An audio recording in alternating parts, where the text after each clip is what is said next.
Hi, I'm Derek from ForeGolf Custom. It's launched. It's Taylormade's new Qi35. Now I'm going to take things a little bit differently today. I'm going to talk about this from a custom fit point of view, right? So, look, I've been working with Taylormade's launches for the last, 27 years. And to be honest, like we don't have a choice. Stuff moves forward, designs come out. It's my job to figure out how does the geometry of this head work, and then how do I apply it to the different golfers that come to see me. So this is going to be a custom fit point of view. I'm not going to get into all the kind of deep down tech and what it does, but what I am going to talk today about is what does this full carbon fiber body do? What happens when we get a big ball of weight and get given back to us as technicians, and where do we put that weight, and how does it then, I guess, change the way that the driver operates for the different types of golfers. There's a couple of things to note though on this driver. There's 4 heads. There's an LS, which is low spin. There's a core driver, which is their main driver. I'm going to call it the core. There's a max driver, and there's a max light. All right, so that's the 4 heads. Let's talk a little bit about the shaft length on this driver. Okay, so it's down on the website as 45.75. It's actually touching 46 inches on a lot of the cases. Now, this is a very, very long driver length. There's a lot of weight in these different drivers. It's in different sections, and I'll talk about that as we go through the different heads. Be very careful if you change anything about the way that this driver is weighted. So there's a weight kit that you can get, and you can change the weights on these. Be very careful. If you add weight, the swing weight's going to go up. And in most cases, I've checked these out on our swing weight machine. The LS is running at D7 as a swing weight. And most of the drivers, except for the Max Light, is running quite heavy at D4, D5. So obviously if you add weight, you're going to increase swing weight, it's going to change shaft dynamic. So be very careful. But this is a really, I guess, highly customizable driver. Well, on looks, it's absolutely fantastic. I think they've done a brilliant job on the actual visual of this. I love the shape of it. I love the coloring, and I love the whole, I guess, cosmetic of the club. It's very carbon fiber, and you can see that in the design. It's extremely stable. It's why they've gone for longer lengths in all of the drivers. But this thing is going to be retailing at north of 600 euros. So this is an investment in the technology. Is it going to be better than last year's? I'm not sure. If you've got a fitted driver from last year, I don't think you're going to see the gain that you're expecting, but it is extremely stable. Be careful, shaft length. It's a long length driver. If you're struggling with control of the club head, you need to be careful about how that shaft is engaging with your golf swing. I love the fact that it's now fully adaptable for weights. This is really important, and I missed that last year. Being able to kind of get deeper and sort of more inside that spin control, having all the weighting mean that I can control the trajectory and spin much more than I could last season, and having drivers that are fully adaptable so I can adapt the hosel and the weights and tie it in with the shaft is definitely going to make this a driver I'm going to have great success for golfers with, because I can get finite with the adjustments. So let's break it down into the 4 different heads. The first one, the LS, the low spin head. Last year's model actually was a little bit Armageddon. I really applied it on high speeds where I was looking to generate this kind of flatter trajectory. I was looking to try and keep things more organized.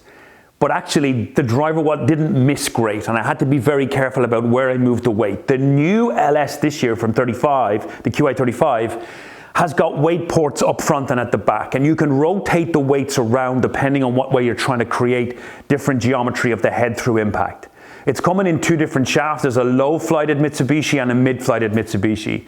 Again, I'm probably going to be using a lot more different shafts for this, and I'm actually going to use a shorter driver length for a lot of these applications, because the LS is a low spin product designed for that higher speed or higher hitter, stronger hitter. So I'm actually going to be shortening the length a lot on these drivers, because I'm looking to try and control the strike. I don't need a lot of leverage length, but these drivers are being built to be more forgiving. They're a more forgiving design, which means when you trying to get that low spin property, that lower ball flight, and forgiveness is like the holy grail of ball flight for that lower handicap golfer.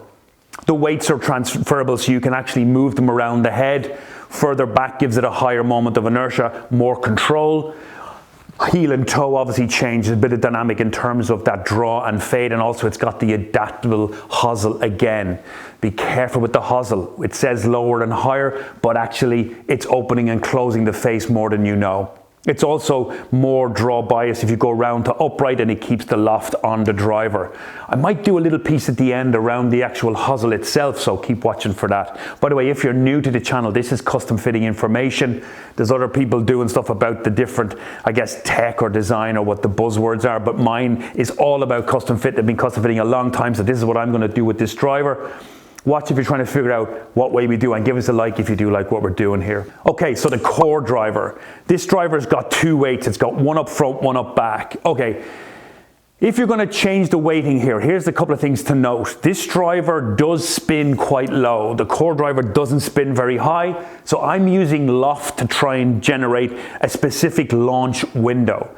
Don't worry too much about spin, although if you want the driver to spin a little lower, so if it's hanging a bit on the air, put the heavier weight up front, up near the front of the head, will bring the spin rate down a little, and it will help to control spin. If you're not worried about that, or if the flight is pretty good and you want a little bit more MOI, swap that 13 gram out to the back, gives a little bit more balance, a little bit more organized flight. Again, this is going to be a shaft scenario. I'm going to be using quite a bit of lightweights. The shaft that comes with this standard shaft, pretty decent, but again, these drivers are all the same length. They're all 47 or 46 inches, so to be very careful about if you're going to adapt the weights or change what comes in them as standard, the swing weight's going to go up, you're going to have to work on shortening the length.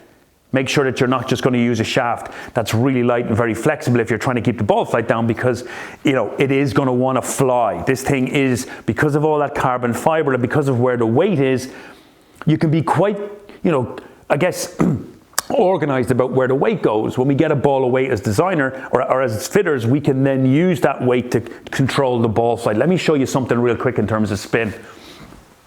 So this is actually coming from a 10.5 degree driver.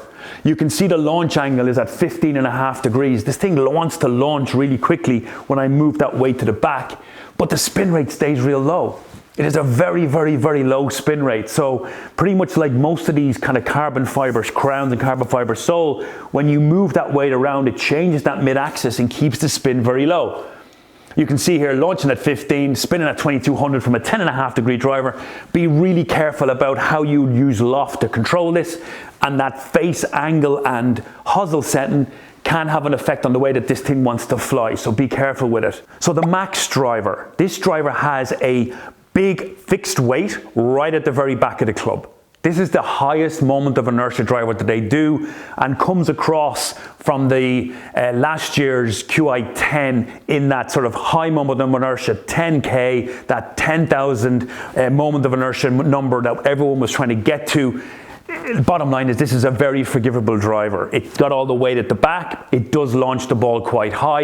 Again, because it's got a full carbon fiber, you move all that weight to the back, it's going to affect launch and it's going to affect flight. It's going to be easy to get this club in the air. It still has twist face technology, which is misses out of the heel and toe are still very stable, but that weight at the back is going to give it that launch parameter. Be careful about your loft choice with this club. Obviously, with weight at the back, it's going to launch higher. You might want to come down a little in loft. And again, it's fully adaptable in the hosel. I'll talk about that in a minute. The Max Lite then is a still 46 inch driver, but has a really, really lightweight 40 gram shaft. It's very flexible. This driver is kind of designed for golfers that don't have much speed and they want something that's kind of lightweight and easy to get into the air. That Max Lite is designed for that kind of golfer. Again, massive weight at the back, but ultra lightweight so that it's easier to swing. It comes in a ladies version also in the Lite series, so that's lightweight, very flexible, get the ball in the air and get it moving fast. It's very long length, so if you're struggling to control the driver, be careful about the length on that club. I'll probably be focusing mostly on that core driver, to be honest. That's going to be the driver we'll do a lot, and then Max tends to be a driver that I would use quite a lot for that stability story if I've got a golfer that's struggling to flight the ball or trying to get the ball into the air. That's going to be a lightweight shaft scenario as well. The 50 gram, the 55 gram, the softer tip sections, trying to get that ball to release, get the ball in the air. Look, this is not a speed story. If you're looking to hit the ball further, it's not about generating more speed from the face, it's about how do we manipulate the weighting, the settings, the shaft, the strike rates, and to create that perfect window of flight. You won't hit the ball further if you have a QI10 or even going back into the Stealth product line. It's not going to go further if you've optimized that driver based on your swing. It just can't, because the ball isn't traveling any faster and therefore can't physically go any further. What you're actually using this product to do is generate a much more organized flight geometry. So that's using loft, weight, shaft, build, strike, and connectivity with the club in order to get the dynamics of flight better. So then maybe that's a higher launch than you're used to get the ball to carry further. Maybe it's generating a slightly better trajectory based on the off-center strike to control the distance so that it's more consistently longer. But it will not go longer by virtue of a change from last year to this year, because really the drivers are limited based on how fast they can produce the ball speed. What you're trying to use this design to do is manage the miss. Manage that awkward shot out of the toe or out of the heel where normally you'd lose flight. And then you dial the driver in to correct or make the bad shot better. That's what you're doing with this. You're changing ball flight dynamics. So don't think that by suddenly investing in this from last year's driver, that you're suddenly going to have this phenomenal driver. It's about dialing in the weight and the shaft to use this head to correct the bad shot. So if your driver is 5, 6, 7 years old, you may see a much more controlled strike and a much more organized flight. And yes, if it's fitted properly for you, it will flight the ball better. Right, let's talk about the Hosel. Really important to understand this thing. 4 degrees of loft change throughout the different settings of it. Okay, so we need to be careful about how you think about this. It has standard, it has lower, it has higher, and it has upright, UP or T, which is around the back. It's not actually on the actual neck. You'd have to take the shaft out to see the upright setting. The upright setting is basically the loft that's on the driver with a little bit more draw. That's how to basically work off that setting there.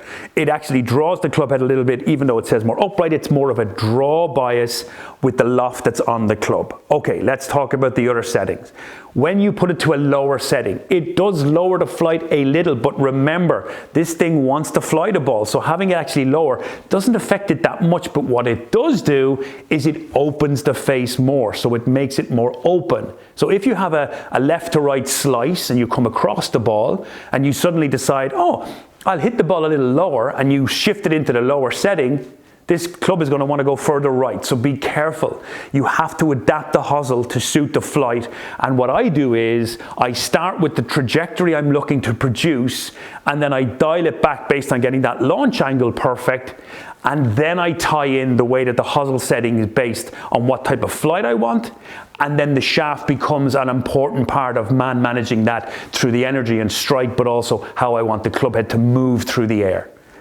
If you go to the higher setting, it does indeed higher the flight a little bit, but it closes the face quite dramatically.